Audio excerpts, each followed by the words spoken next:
അപ്പോൾ ആദ്യം നമ്മുടെ BLDC ഫാനും നോർമൽ ഫാനുമായിട്ട് കമ്പയർ ചെയ്യുമ്പോഴത്തേക്ക് BLDC ഫാൻ്റെ അഡ്വാൻറ്റേജ് എന്ന് പറയുമ്പോഴത്തേക്ക് ലോവർ പവർ കൺസപ്ഷനും നല്ല സ്മൂത്തറായിട്ടുള്ള മോട്ടോർ ഓപ്പറേഷനും കൂടാതെ ക്വയറ്റ് പെർഫോമൻസ് ആണ് നൽകുന്നത്.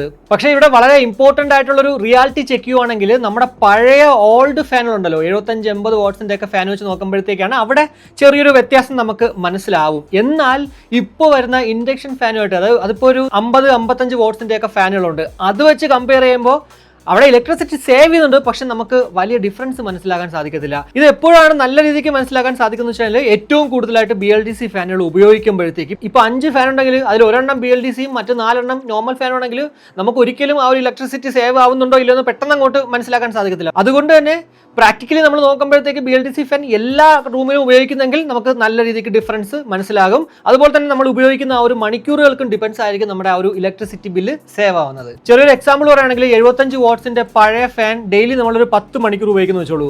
എന്നാൽ അത് മാറ്റിയിട്ട് നമ്മുടെ 28 വാട്ട്സിന്റെ BLDC ഫാനിലോട്ട് പോവുകയാണെങ്കിൽ ഉറപ്പായിട്ടും ഒരു വർഷത്തിൽ ആ ഒരു ഫാനിൽ നിന്ന് തന്നെ 1000-1500 രൂപ ഡിഫറൻസ്, അതായത് ഇലക്ട്രിസിറ്റി സേവ് ചെയ്യാൻ സാധിക്കും. പിന്നെ ഇലക്ട്രിസിറ്റി ബില്ല് കേരളത്തിന്റെ താരിഫിൽ പല രീതിയിലാണ്, സോ അതൊന്ന് ചെക്ക് ചെയ്യേണ്ടിയിരിക്കുന്നു.